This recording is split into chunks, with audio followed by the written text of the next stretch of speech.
जय नमस्तु तत्तुचनिन्द्रियानन्दिमौ चेनिनन्दिशः परमितत्तिपदवीन्दिपौ नम्यो सिद्धशोभा गुरुवे श्री गुपति ज्ञान षडका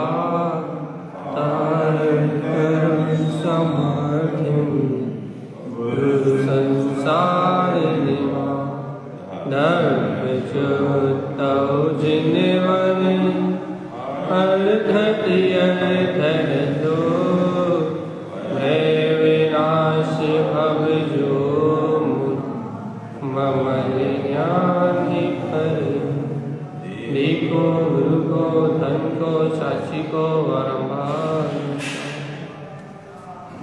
श्री पंडित पूजन ग्रंथराज जी का मंगल शरण लेंगे अपन। ओंकारस्य ऊर्ध्वस्य ऊर्ध्वसद्भाव शाश्वतं स्थाने तिष्ठन्ते ज्ञानमयं शाश्वतं धवम्। बोलिए आचार्य वर्ग सतवर्ग संत तारण धर्मदाचार्य महाराज की जय हो। एक साथ मंत्र चरण करेंगे सभी।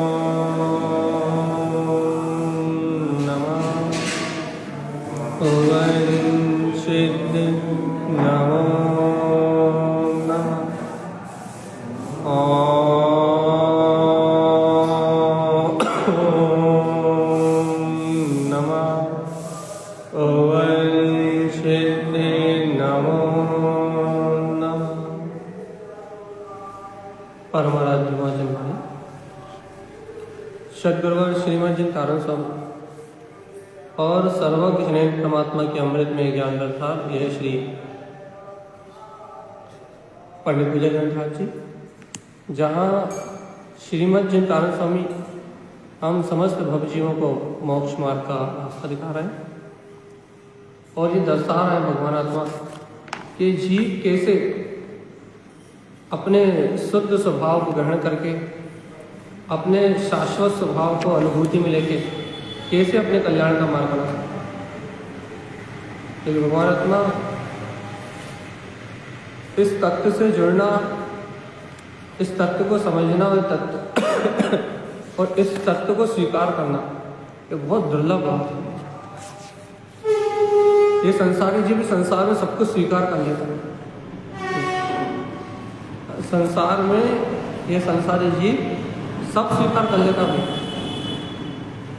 सब कुछ, माता पिता पति परिवार राह देश भाई बंधु मित्र सखा सब कुछ स्वीकार कर लेता है। और इन बाहर की वस्तुओं को स्वीकार करने में कोई बड़ी आकुलता भी नहीं होती, लेकिन ये जीव अपने स्वभाव को जो स्वीकार करना है उसे स्वीकार नहीं कर पाता। ऐसे बहुत सारे जीव देखे हैं कि जो बाहर में पर्याय प्रणवन में संयोगी भाव में इतने उलझे हैं कि वो तत्व की बात सुन के, तत्व की बात समझ के भी तत्व को स्वीकार करने में सक्षम नहीं हो, क्योंकि तत्व को कहना सुनना अलग बात है और तत्व को स्वीकार करना अलग बात है, बिल्कुल अलग बात है। क्योंकि तत्व को स्वीकार करने के बाद संस्कार खत्म टूटते हैं। तत्व को कहने और सुनने से संस्कार नहीं टूटते। तत्व को कहने से, सुनने से, समझने से अपने को थोड़ा बहुत क्या बोलते हैं निर्णय आज करने की शक्ति आती है। भाई थोड़ा बहुत सत्य का विचार कर लेते हैं, तत्व का विचार कर लेते हैं, पर पर्यायों को असत्य कह देते हैं, स्वभाव को सत्य कह देते हैं। तो तत्व को सुनने से, तत्व को समझने से सिर्फ क्या होता है भैया कि मात्र अपने मन में अंतर आता है, थोड़ा सा अंतर आता। क्या आता भैया कि मन जो बहुत अधिक बाहर की ओर भागता है वो तत्व का विचार करने लगता है, इतना अंतर। ये बहुत बड़ा अंतर है वैसे तो, लेकिन तत्व को स्वीकार करना बिल्कुल अलग बात है। वही तत्व को स्वीकार करने से क्या होता है, तत्व को स्वीकार करने से मन में अंतर नहीं आता, तत्व को स्वीकार करने से उपयोग में अंतर है। अब जब उपयोग अंतर्मुख होगा तो मन तो कहाँ जाएगा। तो तत्व को जो स्वीकार करते हैं उनका उपयोग बदल जाता है, उपयोग बदल जाता है। अर्थात उपयोग पर पदार्थों में, पर पर्याय में वहाँ ठहरता नहीं हो, उपयोग बदल जाता है। उपयोग बाहर के सारे प्रपंचों को छोड़ के निज स्वभाव के ऊपर बैठता है, तत्व को स्वीकार करने से। तो यहाँ अपन आचार्य तारण स्वामी को क्या समझाते भैया, निशंक संक रहियो। निशंकित अंक क्या है, समस्त शल्यों से, समस्त शंकाओं से, समस्त भय से, बाहर के चलने वाले समस्त पर्याय परिणाम से सबसे निशल रहो, निशंक रहो। अर्थात बाहर में होने वाले पर्याय परिणाम में कोई शंका मत करो। ये क्या शंका मत करो कि इसको मैं कर सकता हूँ, इसको मैं बदल सकता हूँ, ये परिणाम ऐसा क्यों हो रहा है, ऐसा परिणाम नहीं होना चाहिए था, ये परिणाम का करता मैं क्यों हूँ, ऐसे भाव मेरे क्यों चल रहे हैं, इसने ऐसा क्यों किया, उसने वैसा क्यों किया। पहले इस पर्याय परिणाम में बिल्कुल भी शंका मत करो। क्यों शंका मत करो भैया, क्योंकि इस पर्याय परिणाम से इस जीवात्मा का कोई संबंध ही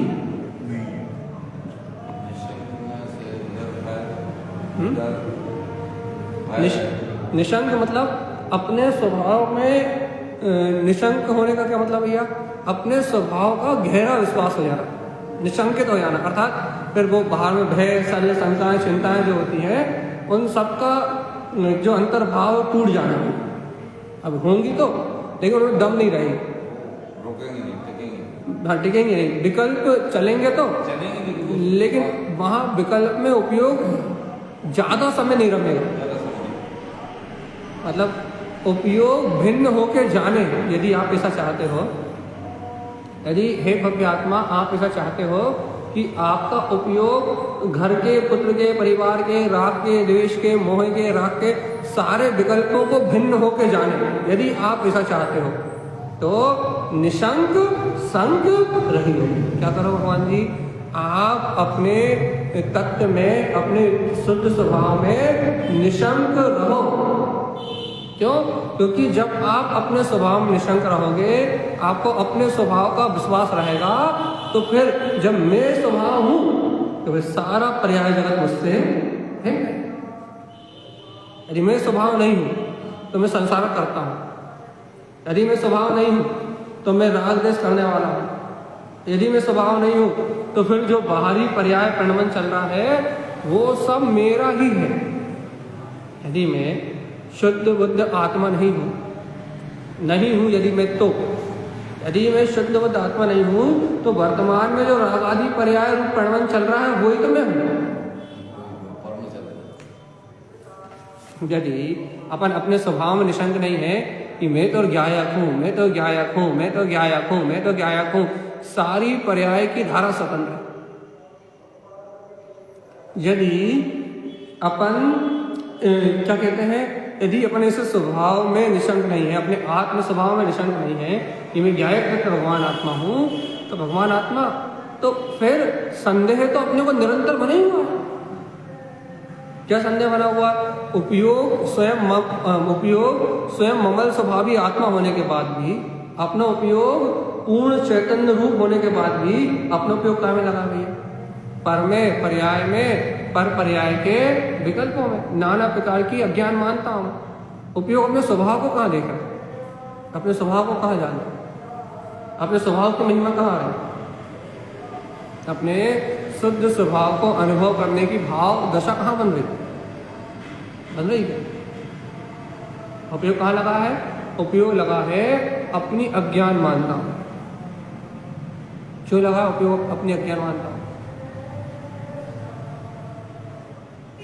क्योंकि भैया उसे अपने शुद्ध बुद्ध, अपने वीतराग स्वभाव में विश्वास नहीं, शंका है। क्या शंका है? क्या शंका भैया कि मैं आत्मा हूं कि नहीं? सब कहते तो ये हैं, तो ये हमें तो कोई शंका नहीं है, हमने मान लिया, हमने तो स्वीकार कर लिया। अरे कहाँ कर लिया? कर लिया तो बताओ। अरे तुमने अपने ममल स्वभाव को स्वीकार कर लिया तो जीवात्मा फिर ये चारित्र मोहिनी का जो दे चल रहा है, इसके ज्ञाता दृष्टा रहो। ये तुमने अपने आत्म स्वभाव को स्वीकार कर लिया तो बाहर में जो राग देश का जो परिणमन चल रहा है, इसमें जुड़ो मत, इसमें आसक्त मत हो। ये आने वाले भाव परिणामों को स्वतंत्र होता हुआ जानो और क्या करो, अपने निशंक स्वभाव के आश्रय से इन विकल्पों को जीत लो। इस रूप परिणमन मत करो, अपने ज्ञायक भाव के आनंद में रहो। ये तुमने स्वीकार कर लिया तो कर लिया तो और नहीं कर पा रहा है तो भैया फिर बहो, राग में बहो, मोह में बहो, कर्तृत्व में बहो, भोक्तत्व में बहो, नाना प्रकार के विषय वासनाओं बहो। जैसा मन घुमाए, अज्ञान जैसा परिणमन कराए, वैसा परिणमन करो, वो करना ही पड़ेगा। देखो भैया, यदि जीवात्मा तुझे अपने वीतराग स्वभाव का श्रद्धान अंतर से स्वीकार का रूप नहीं आया तो फिर क्या होगा? फिर जैसा अज्ञान मन घुमाएगा और जैसा मन प्रवृत्ति कराएगा, वैसी प्रवृत्ति करनी पड़ेगी। दो ही बात हो सकती है, या तो अपने आत्मज्ञान के बल पे जीत लो। क्या जीत लो?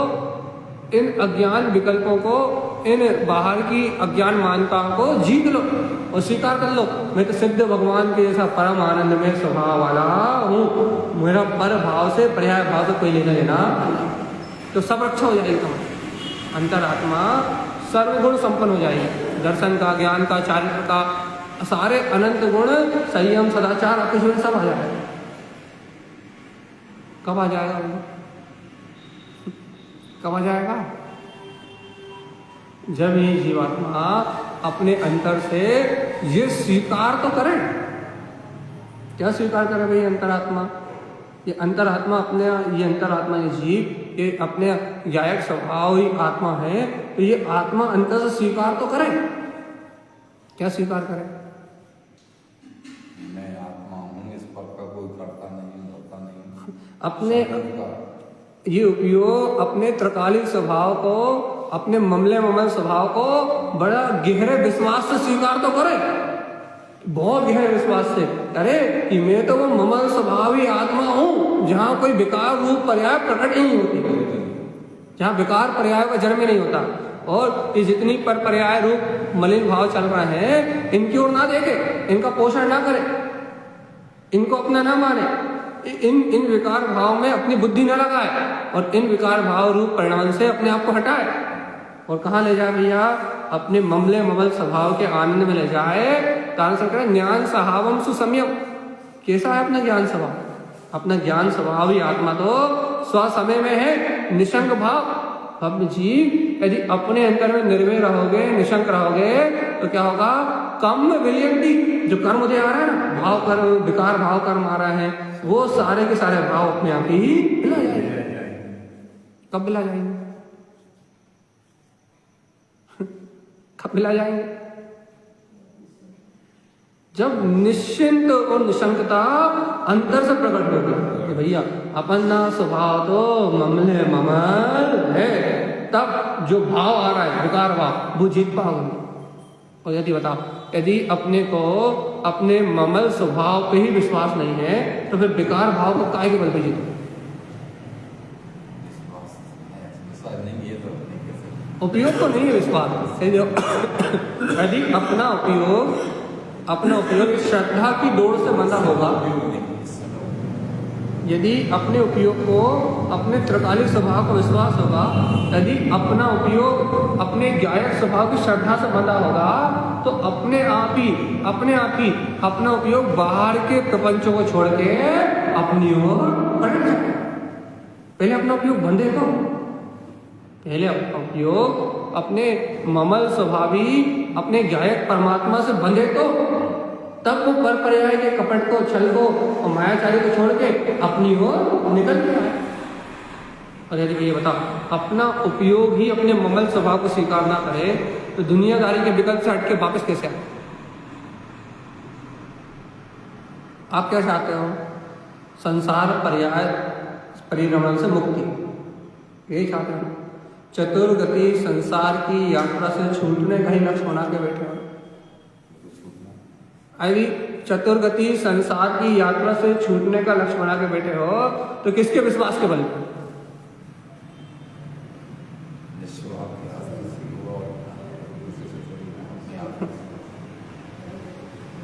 यदि तुम वास्तव में अपने ममल स्वभाव को प्राप्त करने के लिए बैठे हो, अपने गायक स्वभाव की अनुभूति करने के लिए बैठे हो, तो भव्य आत्मा किसका विश्वास लेके बैठे हो? किसके विश्वास के बल पे बैठे हो?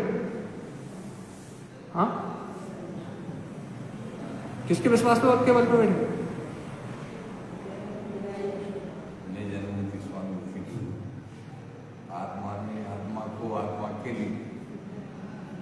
जीवात्मा दूसरे का विश्वास करके बैठोगे तो कभी मोक्ष नहीं होगा।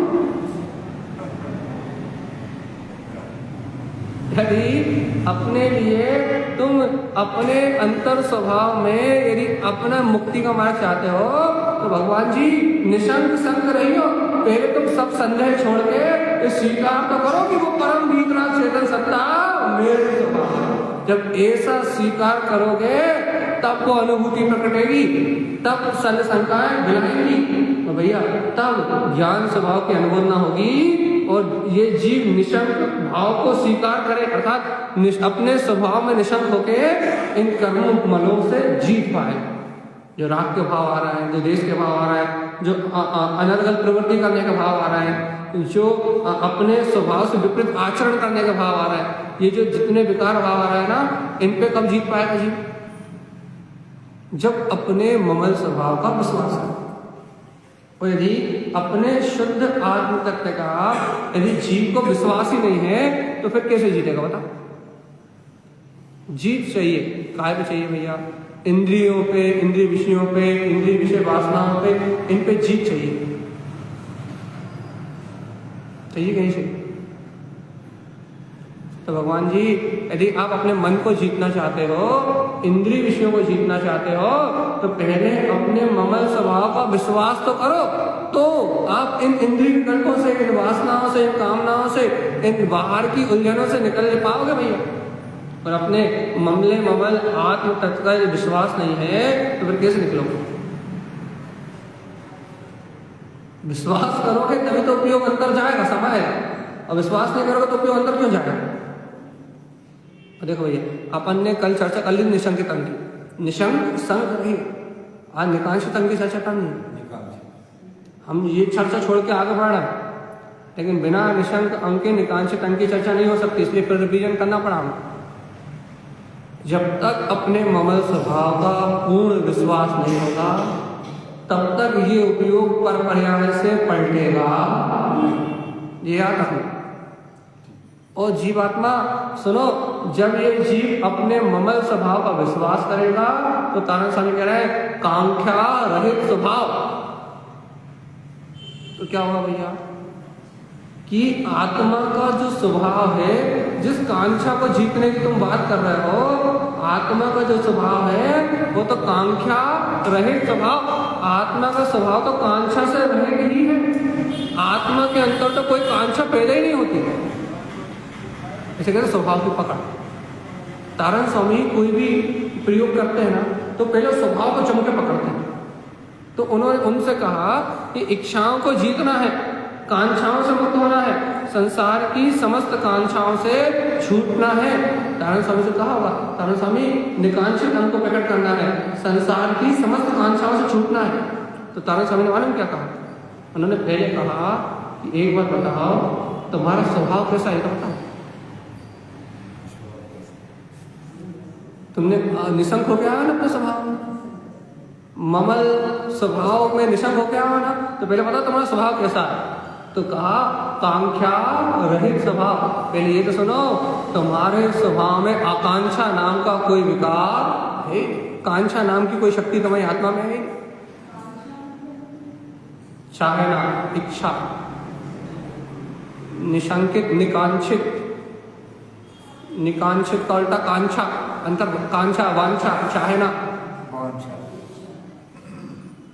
वांछा, कांक्षा, चाहना, आकांक्षा, आकांक्षा, ये सब एक ही पर्यायवाची हुई। तो भैया इच्छाओं से रहित होना है।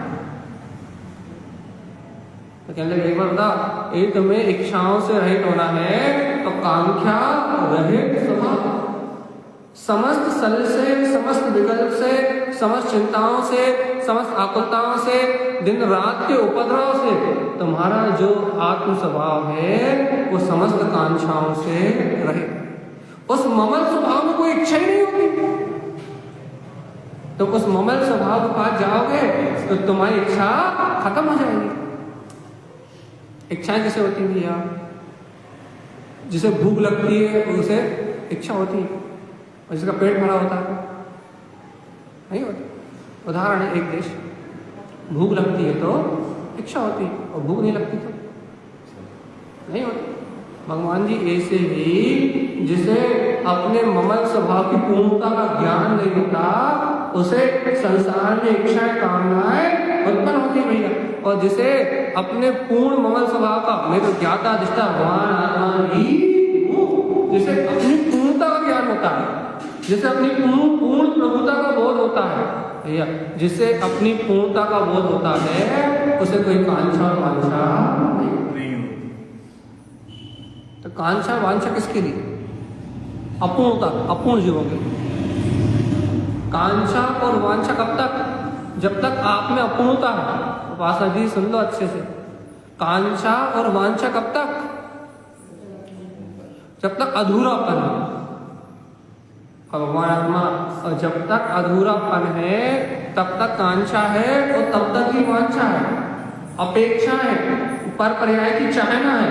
और जहां अपने अंतर में ये बहान हुआ कि मैं तो गायक तत्व भगवान आत्मा हूं, तो इस अनंत संसार को ग्रहण करने की इच्छा अपने आप ही खत्म हो जाती है। इन अनंत पर पदार्थों में मैं पना छूट जाता है, पर को ग्रहण करने की भावना टूटती है। इसका नाम है भैया कांक्षा रहित स्वभाव। आत्मा का स्वभाव कैसा? ये आत्मा का स्वभाव कैसा है? हाँ, कांक्षा रहित स्वभाव। ना उसमें कोई इच्छा है, ना उसमें कोई कामनाएं है, ना उसमें कोई वासनाएं है, ना उसमें कोई विकार है। वो तो निर्मल शुद्ध ममल अपनी ज्ञान में वितराग चेतना ही है। हे भव्यात्मा, तुम ऐसे सभी इच्छाओं से रहित अपने आत्म स्वभाव की शरण में तो जाओ, तब तो तुम्हारे भाव सुधरेंगे, तब तो तुम्हारा जीवन सुधरेगा। और तुम अपने ऐसे ममल स्वभाव के कांक्षा रहित इस स्वभाव की शरण में नहीं जाओगे, इच्छाओं का तो कोई अंत नहीं है। एक बार खाओगे, दूसरी बार फिर खाने की इच्छा होगी। आज भर खा लें, कल खाने की इच्छा नहीं होगी, ऐसा होता है? अच्छा, आज गुलाब जामुन बहुत पसंद है ना, आज खा लो 10, 20, 25, कल नहीं होगी इच्छा, होगी? काय होगी? एक दिन खा लो, 2 दिन खा लो, 4 दिन खा लो, खत्म करो। कल फिर क्यों होगी? परसों फिर क्यों होगी? क्यों होगी? है एक बार भोग करने के बाद उस भोग की लालसा दोबारा क्यों होती है? आप एक बार बताओ, एक बार भोग कर लिया ना, आनंद आ गया ना आपको, दोबारा भोग करने की इच्छा क्यों हो रही? और 2 बार भोग कर लिया ना तो बार बार भोग करने की इच्छा क्यों हो रही? जब बार बार भोग कर रहे हो तो उन भोगों में डूबने की इच्छा क्यों हो रही है? ऐसा क्यों लग रहा है इन भोगों से बाहर ही नहीं निकलेंगे? सुबह खा लिया, शाम को क्यों खा रहा? भूख ना है ना, इसलिए बताओ, वो भूख लगा तो आता नहीं कर्म को। रचना भाभी बोलो।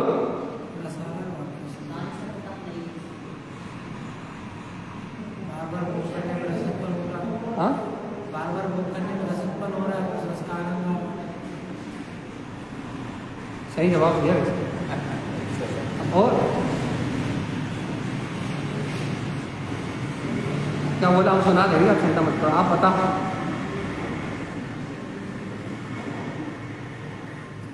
भाई ने ये बोला है कि वो भोग करने में जो रस आ रहा है ना, कसाय चारित्र मोह का, वो रस तो टूटे, ये बोला।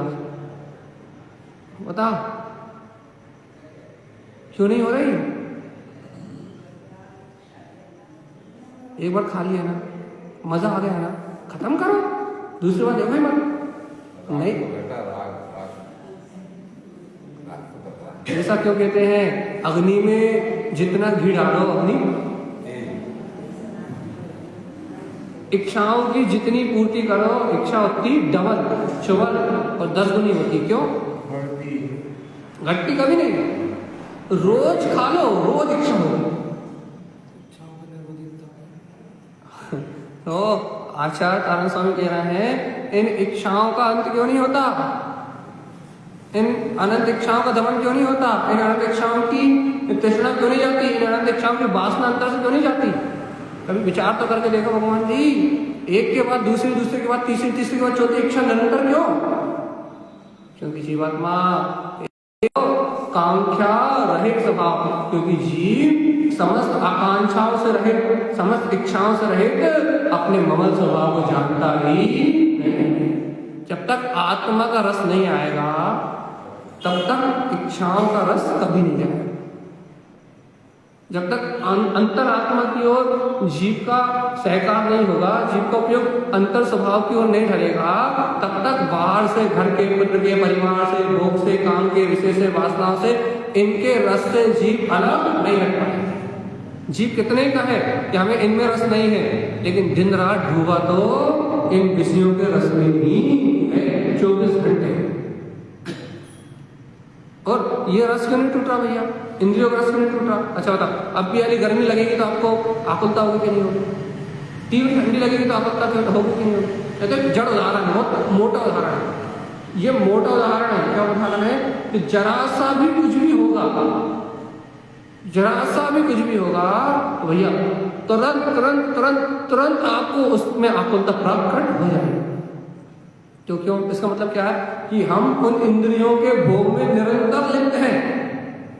जरा सा नमक कम होगा तो गुस्सा आ जाएगा, या जरा सा कोई अपनी बात नहीं सुनेगा, अपने मन की बात नहीं सुनेगा तो तुरंत क्रोध आ जाएगा, कोई अपने अनुसार नहीं चलेगा तो तुरंत गुस्सा आ जाएगा। इसका मतलब क्या है कि हम निरंतर, अपने को पता नहीं है, हम निरंतर इस 5 इंद्रिय के विषय भोग में निरंतर लिप्त हैं, बिना रुके, बिना अंतराय के हम निरंतर इन 5 इंद्रिय के विषय भोग में लिप्त हैं, बिना अंतराय के। और तारण स्वामी क्या कह रहे हैं? कांक्षा रहित स्वभाव, कांक्षा से रहित आत्मा का स्वभाव। और देखो तारण स्वामी से पूछा, तारण स्वामी काय की कांक्षा से रहित है, काय की कांक्षा नहीं स्वभाव में? तो कह रहे इंद्र, बड़े बड़े इंद्र पद, धरेंद्र, बड़े बड़े धरेंद्र पद, प्रजा, इंद्र पद, धरेंद्र पद की जो प्रजा है, नहुपेक्षम, जिन जीवों को आत्मा में कांक्षा का भाव नहीं है, जो अपने ममल स्वभाव को जानते हैं, उन्हें इंद्र, धरेंद्र आदि बड़ी बड़ी प्रजाओं को देखते भी उन पदों को प्राप्त करने की वांछा। भगवान जी ऐसा कहते हैं कि वीतरागी मुनि हो, कोई भावलिंगी मुनि हो, पहले वो भी चक्रवर्ती आदि के वैभव को देख ले तो उन्हें भी डिगने की संभावना आ जाती है वैभव देख के। वहां भी खतरा है। तारण स्वामी से कोई संत हो तो फिर बात अलग है, उन्हें कुछ नहीं होता, लेकिन बाहर में ऐसा आगम में कथमानी वो पढ़ते कि नहीं पढ़ते कि वो चक्रवर्ती की सवारी निकल रही थी और मुनि ध्यानस्थ बैठे हुए थे, महाजों की आवाज सुनाई दी, आंखों के सामने चक्रवर्ती का वैभव देखा और क्या भगवान ने किया?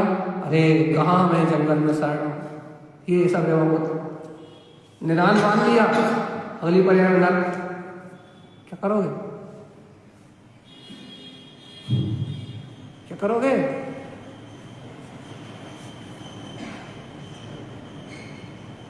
क्या करोगे जल्दी बता। तारण समय की बात मानो, कांक्षा रहित।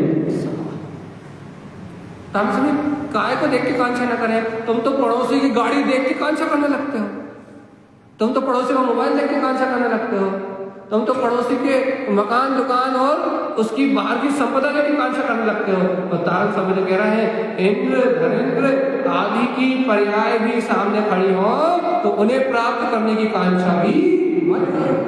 ये कह रहा है तारक समझ। ऐसा कांक्षा से रहित आत्मा का स्वभाव है। क्या करना, और इतना ही नहीं कह रहा है पर्जा कांक्षा चक्र पर्याय मुक्तम। अरे चक्र रत्न जैसे चक्रवर्ती की पर्याय भी तुम्हें मिल जाए तो भी तुम्हारे काम ही नहीं है।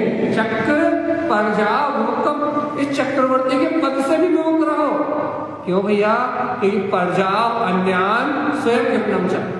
भैया यदि इन पर पर्यायों को नहीं देखोगे, इस पर पर्याय की अज्ञानता में रत नहीं होगे, अर्थात इन्हें प्राप्त करने की चाहना नहीं रखोगे, ये सारा अज्ञान स्वयं ही मिलाएगा।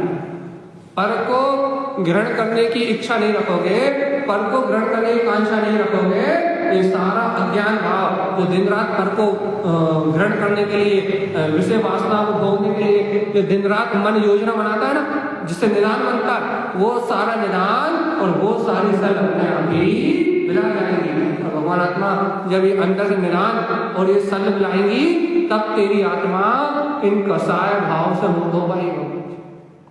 निदान नहीं मिलाएगा ना, अंतर से क्या बोलते हैं कांक्षा रहित अपने ममल स्वभाव का बोध और अपने सत्य मार्ग का बोध नहीं आएगा ना, तो जीवात्मा इच्छाओं से तो इच्छा बढ़ती है, इच्छा भोगों से तो भोगों की कामना बढ़ती है। चक्रवर्ती इंद्र पद की भावना करोगे तो कभी भोगों से छूट नहीं पाओगे। मान लो चक्रवर्ती पद की भावना से तुम तब करो, तुम्हें छोड़ा है कि ग्रहण करा?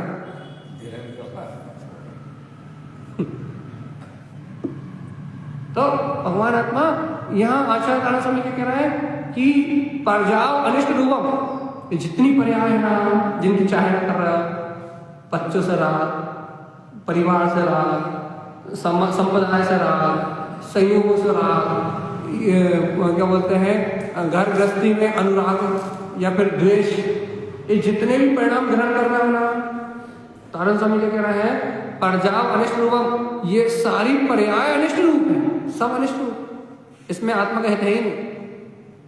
जो राग का भाव ग्रहण कर रहे हो, जो पर को ग्रहण करने की भावना कर रहे हो, पर्याय अनिष्ट रूपम, ये पर्याय कैसी कैसी है? बोलो जल्दी, ये पर्याय कैसी है? अनिष्ट लिखा, अनिष्ट, पर्याव अनिष्ट रूपम। ये जितनी बाहर पर्याय दिख रहे हैं ना, जिनको तुम चाह रहे हो, ये सब आत्मा के लिए अनिष्ट हैं। मतलब इन एक भी पर्याय को ग्रहण करने से आत्मा का मंगल नहीं होगा। एक भी पर पर्याय ग्रहण करोगे तो मात्र आत्मा का अमंगल हो।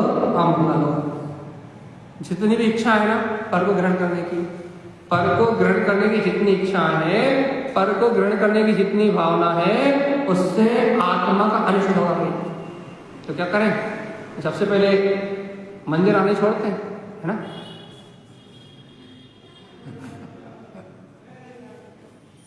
सबसे पहले आप यहीं से चालू करते हैं, धर्म को छोड़ के, मंदिर आना छोड़ के, स्वाध्याय करना छोड़ के, सबसे पहले यही छोड़ते हैं। सबसे पहले राग छोड़ो तो काहे का, सबसे पहले मंदिर का राग छोड़ते हैं, है ना? अब भैया कह रहे घर का राग तो छूटे ही राग, अब राग छोड़ना है तो मंदिर भी छोड़ देते, सही ना? चलिए राग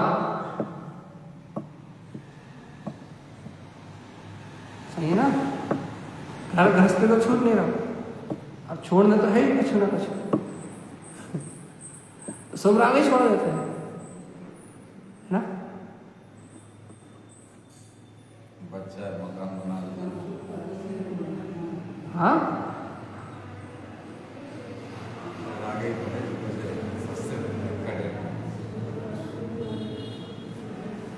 भगवान जी छोड़ना तो दोनों ही है, सो और असो।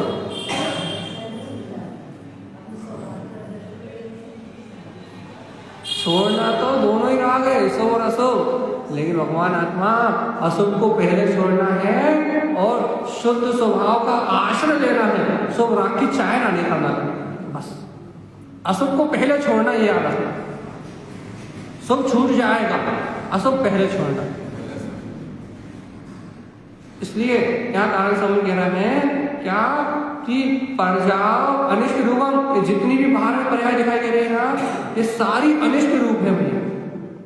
इन एक भी पर्यायों में आत्मा का मंगल, ये बाहर जितनी पर्याय दिख रहे हैं ना, ये सब अनिष्ट रूप है।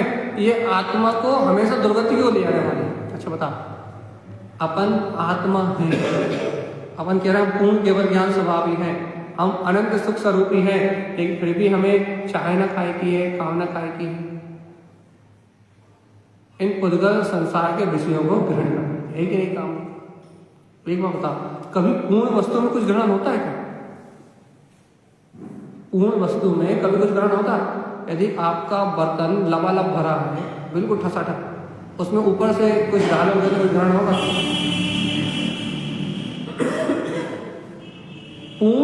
पूर्ण जो चीज है उसमें कोई ग्रहण होता है क्या? पूर्ण में अपूर्ण वस्तु हो तो कुछ ग्रहण हो सकता है, लेकिन कोई पूर्ण वस्तु हो तो है नहीं हो सकता। भगवान आत्मा अपूर्णता को ही पूर्ण होने की चाह बनी है, लेकिन जो पूर्ण है उसे पूर्ण होने की कोई चाह नहीं है। ये यहाँ कारण स्वामी ने अपनी भाषा में कहा भैया, कांक्षा रहित स्वभाव। आत्मा का स्वभाव तो सर्व कांक्षाओं से रह गए।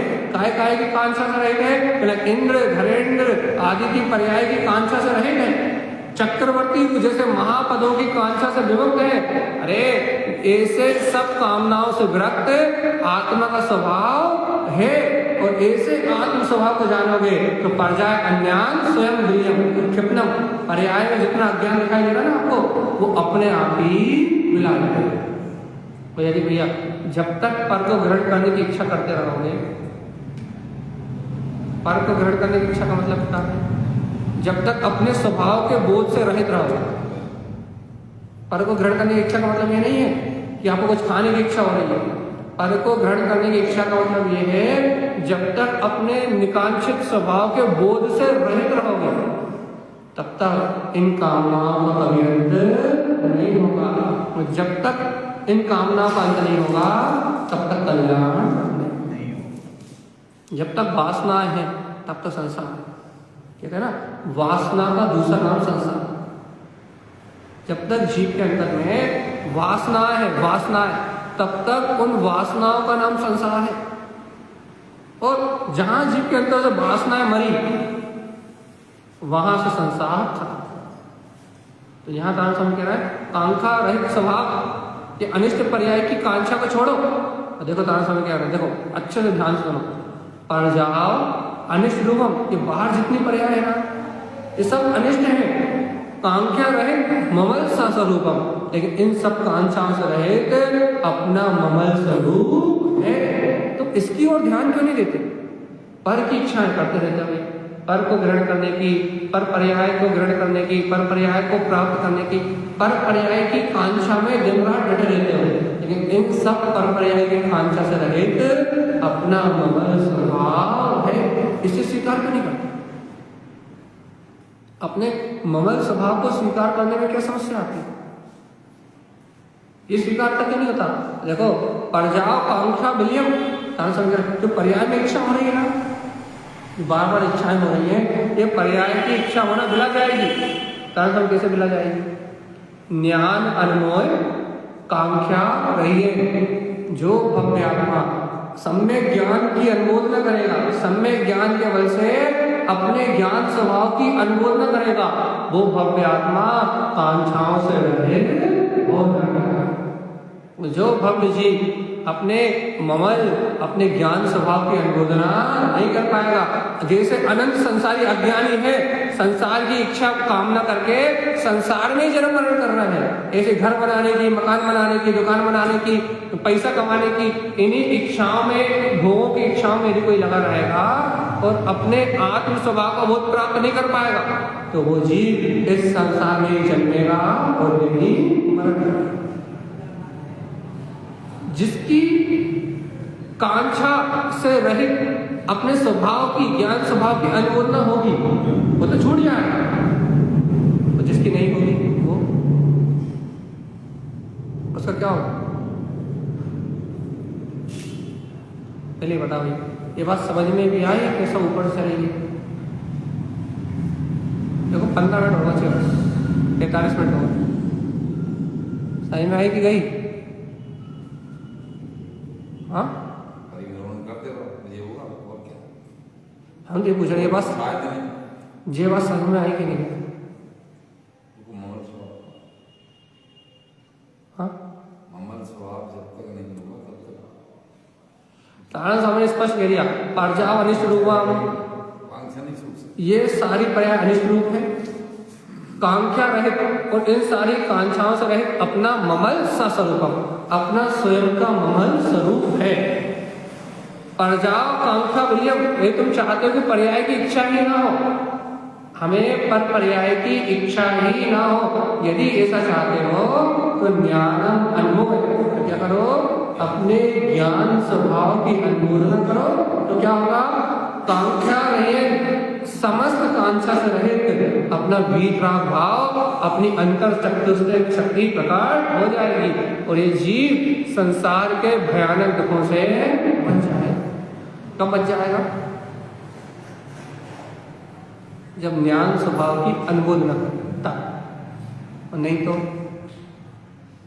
जीव सम्यक ज्ञान का विचार ना करे, अपने कर्मों के फल का विचार ना करे, तत्व के स्वभाव को ना देखे, वस्तु के स्वभाव को ना देखे, अपने वस्तु के स्वभाव को ना देखे, कर्म फल को ना देखे, अपनी अज्ञान मान्यताओं से इच्छाओं और कामनाओं को करता जाए और अपनी इच्छाओं की पूर्ति में लगा रहे, मकान, लाड़ी गाड़ी, पुत्र परिवार, स्त्री आदि के इन विकल्प भोगों में ही लगा रहे, भगवान जी क्या होगा? क्या होगा जीवन?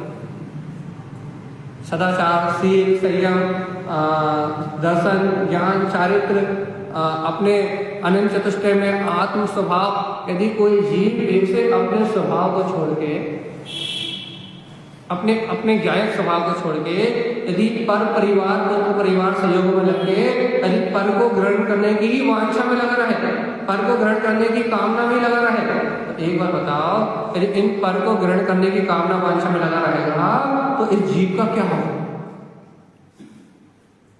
कब तक मोक्ष चला जाएगा? कब तक जन्म मरण से छूट जाएगा? कब तक 84 लाख योनियों के परिभ्रमण से मुक्त हो जाएगा? कब तक?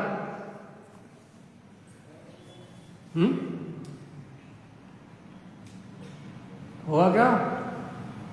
कभी नहीं, अरे कभी नहीं, मत को ऐसा मत कभी, इसमें लगे रहेंगे तो कभी अभी नहीं, अभी कभी नहीं, अभी हो। कल लो, ये कल्याण करना तो कल लो। यदि तारण स्वामी की बात सुन के कल्याण करना है तो पहले निशंक हो जाओ, निशंक संग रही हो, यो ममल स्वभावी आत्मा ही सत्य है, द्रव्य तुम्हारा। जिनेन्द्र देव की वाणी में जो आया है वो ही सच्चे सुख का उपाय है, और बाहर कितना ही कुछ कर लिया जाए पर पर्याय से जीव कभी सुखी नहीं होगी। ये बात स्वीकार करनी पड़ेगी कि बाहर इच्छा क्यों उत्पन्न होती है और कहाँ से होती है? दोनों प्रश्न का जवाब, इच्छा क्यों उत्पन्न होती है और कहाँ से होती है, ठीक है? दो जवाब के, आपके दोनों प्रश्न के जवाब, इच्छा क्यों उत्पन्न होती है और कहाँ होती है, ठीक है? तो अपन पहले कर्म सिद्धांत पे चलते हैं। असाता वेदनी कर्म के उदय से जब जीव का उदर खाली होता है तो भूख लगती है, और भूख लगती है, जब भूख लगती है तो उस भूख की जो वेदना होती है उस वेदना को कहते हैं इच्छा। क्योंकि भूख लगेगी तो भोजन ग्रहण करने को इच्छा पैदा होगी। अब ये हो गई, ये हो गई इच्छा, अलग बात, ये हो गई इच्छा। ये इच्छा कहाँ से पैदा हुई? इच्छा होगी, कहाँ से हुई? उत्पन्न कहाँ से? उत्पन्न कहाँ से होती है? तो ये कहाँ से होती है भैया? कर्मों के निमित्त को प्राप्त करके होती है। मन से होगी। हाँ, रुक जाओ, ये इच्छा कहाँ से होती है? कर्मों के उदय से, कर्मों की जो निमित्त आदि जो व्यवस्थाएं मिलती हैं उन निमित्तों को पाके एक गरम गरम कचौड़ी बन रही है, तो गरम गरम कचौड़ी की खुशबू आते ही उदीर्णा पेट भरा भी हो तो भी इच्छा प्रकट होती है। तो इच्छा कैसे होती? या तो कर्मों के निमित्त से होती है और या तो उस वस्तु के निमित्त से होती है। दो बातें हो गई, दो बातें हो गई। पहले हमारी बात पूरी करने दो। अभी से अपन जुड़ेंगे उस चीज से तभी तो अपेक्षा है ना, कर्म को जैसे तो नियम से होती है। और यदि अब भूख लगेगी तो भूख की वेदना तो होगी। अब भूख की वेदना तो मुनिराज को भी होगी, लेकिन उनका उपयोग वहां नहीं जुड़ेगा, वो अपने स्वरूप में लीन रहेंगे, तो उस वेदना को उन्हें पता नहीं रहेगा, वो बात अलग। ठीक है, तो यहाँ क्या बात चल रही है? पहले बात हुई थी आती कहाँ से है, तो आने का स्थान पता लग गया। दो स्थान, एक कौन कौन से? एक कर्म उदय का निमित्त मानो या बाहर में वस्तु का निमित्त, दो निमित्तों से इन इच्छाओं का जन्म होता है। अब कहां से आती है? अज्ञान से होती है। जीव अनादि काल से भूख लगती तो है, घास खा के भी पेट भर सकते हैं, लेकिन रसमलाई चाहिए, ये कौन कहता है? चाहिए रसना इंद्रिय की आसक्ति, पांच इंद्रिय विषय भोग की आसक्ति, हमें ऐसा ही चाहिए, हमें ऐसे ही भोग चाहिए, हमें यही चाहिए, ऐसा ही भोग चाहिए। ये अज्ञान रूपी मन उन निमित्तों को प्राप्त करके, मन कहता है, हाँ वो मन, वो अज्ञान रूपी मन की जो आसक्ति है, अज्ञान होने के कारण से वो मन की आसक्ति उन इच्छाओं को, जो एक झोपड़ी में भी जीवन बताया जा सकता था, उन इच्छाओं को राजमहल और भगवान जी बंगलों में रहने की कामना में बताता है। झोपड़ी में भी सुखी रह सकता था। एक महल बनाने की इच्छा अज्ञान का खाता है। अज्ञान जन्म देता है महल बनाने की इच्छा को, अज्ञान जन्म देता है इंद्रिय विषयों को प्रकट करने की इच्छा को, और जब वो अज्ञान इन इच्छाओं को प्रकट करता है, भगवान जी, जीव कब होता है भैया? अच्छे सुनो, हमने पहले भी कहा था, भरे पूरे व्यक्ति को जरूरत नहीं पड़ती, अधूरे व्यक्ति को, अपूर्ण व्यक्ति को इच्छाएं पैदा होती। मतलब क्या हो गया इसका मतलब? भैया जिस जीव को अपने ज्ञाता दृष्टा स्वभाव का बोध होता है, उसे भौतिक इच्छाएं नहीं बढ़ती। तो भैया जिस जीव को अपने ज्ञाता दृष्टा स्वभाव का बोध नहीं होता, उसे ये पर पर्याय की और पर को ग्रहण करने की अनेक प्रकार की भौतिक इच्छाएं निरंतर बढ़ती। अपूर्णता से इच्छाओं का जन्म है। जिस जीव को अपूर्णता का बोध है, आप देखो प्राप्ति और अप्राप्ति ये दोनों विकल्प अज्ञानी के। कुछ प्राप्त करना है ये विकल्प भी अज्ञानी का है, और मुझे कुछ अप्राप्त है ये विकल्प भी अज्ञानी का है। और जहां ना प्राप्ति है और ना अप्राप्ति, जहां प्राप्त करने जैसा कुछ नहीं है और जहां अधूरे जैसा अप्राप्ति जैसा कुछ नहीं है, जहां जो कुछ भी है बाहर में जो कुछ है कर्मोदय है, और अंतर में मैं परिपूर्ण परमात्मा हूँ। जहां अंतर में परिपूर्णता है और बाहर में मात्र कर्मोदय है, वहां कोई कांक्षा नहीं। कर्म संयोग से दिखाई दे सकती है, लेकिन नारायण स्वामी क्या कह रहे हैं? ज्ञान अनमोय, अपने ज्ञान स्वभाव की अनुभव न करोगे तो क्या होगा? कांक्षा रहित, तो क्या होगा? कांक्षा से छूट जाओगे। इच्छा से छूटना है, एक ही उपाय है, जहां इच्छा उत्पन्न नहीं होती वहां जाओ। क्यों छूटे? हमें तो इच्छाओं की पूर्ति में आनंद आता है। इच्छाओं की पूर्ति में आनंद आता है अज्ञान का आनंद, कसाय का रस। और जीवात्मा यदि अपने ममल स्वभाव के पास जाओगे तो आनंद आएगा, ज्ञान का आनंद, आत्मा का रस, और आत्मा का रस आएगा तो संसार से छूटोगे, और कसाय का रस आएगा तो बढ़ते जाएगा। 2 से 4, 4 चौका 16, 16 चौका 16, 16 इंटू 16 164 है, 16 इंटू 16 256। हाँ ठीक, तो 264 यार, ए से बढ़ता जाएगा संसार। क्या करना है?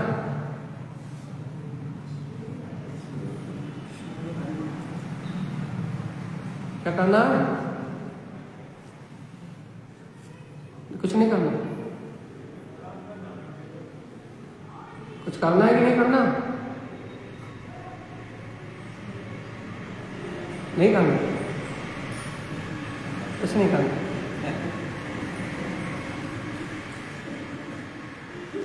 स्वेच्छा आता है, स्वेच्छा, स्वे क्या स्वेच्छा। अरे स्वेच्छा, अब वो बाहर की स्वेच्छा है, आप स्वेच्छा से तुम आत्म कल्याण कर लो, ये भूला।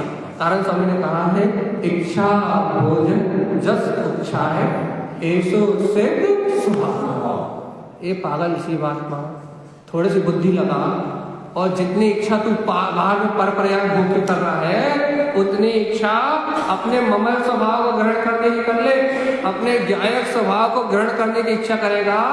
जितनी इच्छा इच्छित भोजन को ग्रहण करने की, रुचिकर भोजन को ग्रहण करने की होती है, रुचिकर भोजन को बनाने की होती है, रुचिकर भोजन को कराने की होती है, यदि उतनी इच्छा भी, उतनी जिज्ञासा से भी तू अपने सिद्ध स्वभाव को प्राप्त करने की भावना कर लेगा, तो इच्छा भोजन जस इच्छा, उतना ही उत्साह है जितना भोजन के प्रति है, उतना ही उत्साह भी आत्म कल्याण के प्रति आ जाएगा। तो ऐसो सिद्ध स्वभाव, क्या हो जाएगा? अपने अंतर में जगमगाता हुआ वो चैतन्य महाशक्ति स्वरूप, वो सिद्ध स्वभाव प्रकट हो जाएगा, और कर्म की धारा हारेगी, वो ज्ञान की धारा जीतेगी। लेकिन बहुत टाइम लगता है मन से बाहर निकलना, मतलब महीनों का, सालों का पुरुषार्थ नहीं। अरे 10-20 साल भी लग जाए तो बहुत सरल बात है। जी पिटता है फिर गिरता है, फिर पिटता है फिर गिरता है, फिर अज्ञान का उदय आता है, फिर इच्छाएं होती हैं, फिर कामनाएं होती हैं, फिर तत्व का निर्णय होता है, और फिर गिरता है फिर उठता है, फिर गिरता है फिर उठता है, फिर गिरता है फिर उठता है। लेकिन भगवान जी जब तक वो निशंक नहीं होता तब तक उसका काम नहीं बनता, क्योंकि जब तक निशंक नहीं होगा तब तक निकांक्षित नहीं होगा, और जब तक निकांक्षित नहीं होगा तब तक सम्यक दर्शन की निर्मलता नहीं। सम्यक दर्शन शुद्ध वीतराग तत्व की अनुभूति, पूर्णता का एहसास सम्यक दर्शन। और तुम्हें पूर्णता का एहसास नहीं है तभी तुम्हें कामनाएं वांछाएं हो रही है। समझ में आई कि नहीं आई? सोनिका जी, उपासना जी, कितने लोग जुड़े हैं? समझ में आई कि नहीं आई? ऊपर से गई सम्यक दर्शन का क्या अनुभूति? पूर्ण सिद्ध स्वभाव, और जीव आत्मा एक तुझे पूर्ण सिद्ध स्वभाव की अनुभूति हो गई, तो तू कहाँ देख रहा है कचरा कूड़ा खाने के लिए? कहाँ सिद्ध स्वभाव का आनंद भोग रहा है, और कहाँ कचरे की भावना कर रहा है? ये सब पागल हो गए। हाँ, तीनों लोगों के प्रकाश में अपने अनंत चतुष्ट स्वभाव को देख रहा है, और कहाँ संसार की भावना कर रहा है। लेकिन भैया आप ही सुधर जाओ, हमें मत सुधारो। सही है कि नहीं? कुछ लोग कैसे कह रहे होंगे, जल्दी बताओ। लोग 10वें पुरस्कार तक जाते हैं।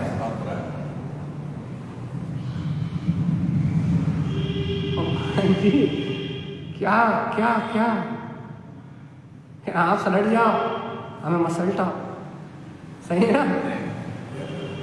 ऐसा नहीं?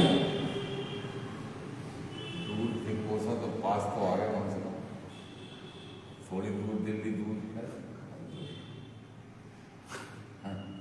देखो भैया, हम तो कुछ नहीं कर सकते, यहाँ ऐसे ही देखो, जब गाता ही देखो, आप गाता सुनो, आप मुझे मत सुनो। जो मैं कह रहा था यदि आपको वही गाथा में सुनाई तो मान लेंगे, आप मुझे मत सुनो। जो गाथा पढ़ रहा हूँ मैं उसमें ऐसा लिखा है। देखो क्या लिखा है?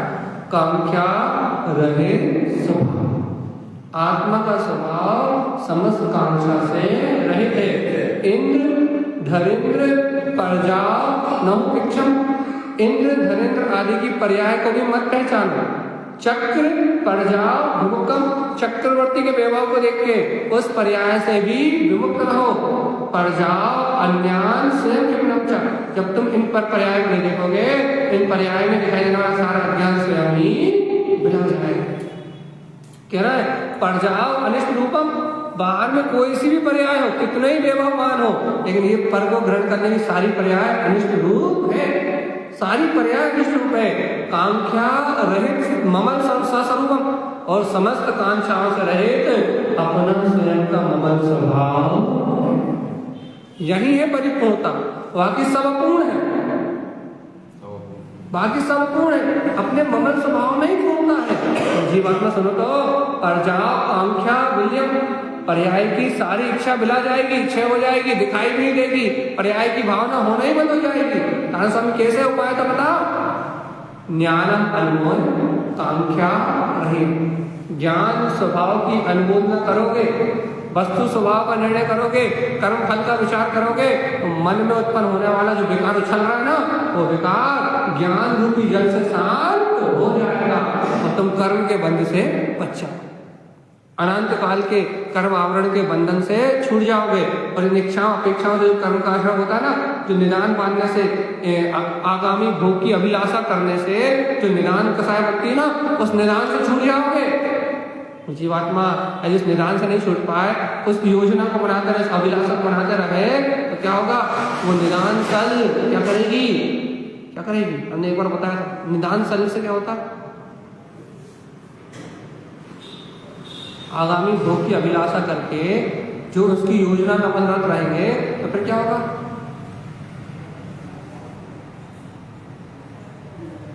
क्या होगा? हाँ, क्या होगा? करेंगे संसार रहेगा, अगला पड़ा जाएगा। हमने आपको एक बार समझाया था, अभी 2-4 दिन पहले भी समझाया था। क्या? यदि किसी को, आज सुबह भी तो बताया, चाय पीने की यदि किसी को आदत लग जाए, यदि किसी को चाय पीने की आदत लग जाए तो क्या होगा? व्यसन हो गया ना, तो आदत में आ गई तो वो तो चाहिए। जिस वस्तु का निदान आप बांधोगे, फिर उस वस्तु को छोड़ नहीं पाओगे, छोड़ना भी चाहोगे तो वो निमित्त मिलते ही दो नुकसान होते हैं। निदान बांधने से 2 नुकसान होते हैं। एक, जैसे ही वो वस्तु मिलती है तो आप उससे हट नहीं पाओगे। दारू पीने वाले से आप दारू छुड़वा के बताओ, कब? जब वो खुद छोड़ने की भावना करेगा तो भी नहीं छोड़ पाएगा। क्यों नहीं कर पाए? क्यों नहीं छोड़ पाएगा? दारू छोड़ने की भावना भी करेगा तो दारू नहीं छोड़ पाएगा। क्यों नहीं छोड़ पाएगा? क्योंकि निदान माना है ना। अब जब वो वस्तु मिलेगी तब तुम अपने आप पे कंट्रोल नहीं कर पाओगे, क्योंकि उसकी योजना बना के उसका निदान माना है। तो आज जो निदान मान रहा है वो करोड़ों नहीं, अरबों वर्ष तक, और करोड़ों नहीं, अरबों वर्ष तक नहीं, सागरों की आयु तक वो निदान चलेंगे जो आज मान रहा है। नहीं ना, कितने सागर की आयु बन जाएगी। और जीवात्मा 1-2 भाव का सौदा नहीं है, अनंत भावों का सौदा है। वो अशुभ निदान, वो अज्ञान निदान अनंत भाव को बढ़ा देगा झटके में।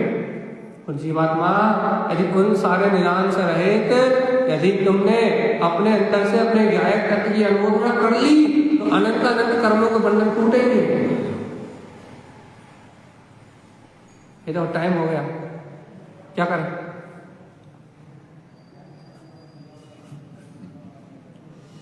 समय हो गया, क्या करें?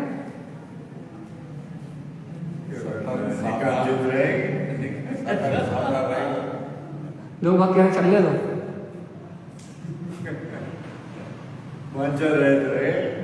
नहीं क्या वही टाइम हो गया, चलने दो, क्या ना, मत रुको, पुराण चालू रहने दो। आप जो गाना गा रहे हो क्या करना? चलिए बताओ, समय हो गया है, क्या करना है? गीत गाना बंद कर दे, एक गाना चलने दे।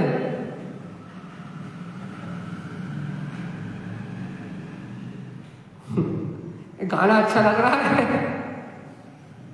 या बोर कर रहा है?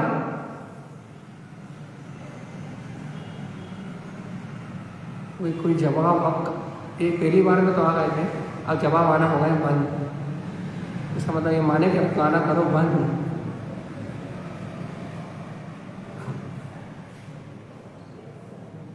भगवान जी देखो, सत्य है, स्वीकार कर लो, परिणाम तो जैसा होना है वैसे ही हो रहा। सत्य है, स्वीकार कर लो, निमित्त संयोग तो मिलेंगे तो भाव दशा तो बिगड़ेगी, लेकिन भाव दशा बिगड़े लेकिन अपना ज्ञान न बिगड़ पाए। सावधान हो जाओ, सचेत हो जाओ और अपने उपयोग को पलट के अपने में ले जाने का पुरुषार्थ तो बने। हमने पहले भी कहा था अपराध तो लगे, छूटेगा जब छूटे। ठीक है ना भैया। तो आज अपन कांक्षा रहित स्वभाव पे अपनी वांछना को यहाँ रोक रहा है, विराम दे रहा है। तो जब अपन इस निकांक्षित स्वभाव की अनुमोदना करेंगे, इस निकांक्षित स्वभाव का स्वीकार करेंगे, तब मुक्ति की प्राप्ति होगी। 2 गुणों की चर्चा हो गई है, कौन कौन से? निशंकित और निकांक्षित। कल फिर संकित को 5 मिनट, निकांक्षित को 5 मिनट लेके कल अपन चलेंगे निर्विचिकित्सा। विदम मतलब घृणा, जुगुप्सा। जुगुप्सा आत्मा का स्वभाव नहीं, ध्यान रखना। जुगुप्सा आत्मा का स्वभाव नहीं, घृणा आत्मा का स्वभाव नहीं। आत्मा घृणा रहित स्वभाव वाला। ऐसे अपन घृणा रहित स्वभाव की बात कल करेंगे भैया। बोलिए आचार्य प्रवर सतवर संत तारण करण महाराज जी की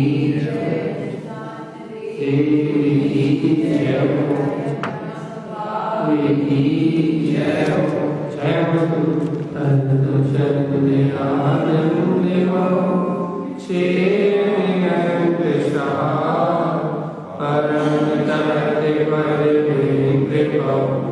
नमियो श्री कृष्ण गुरुवे श्री गुरुपति गुरुपति ज्ञान शेखा तारण करण समर्थ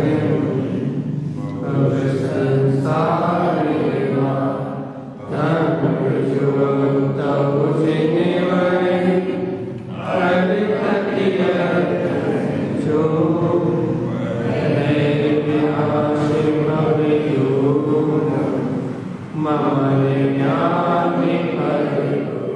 देखो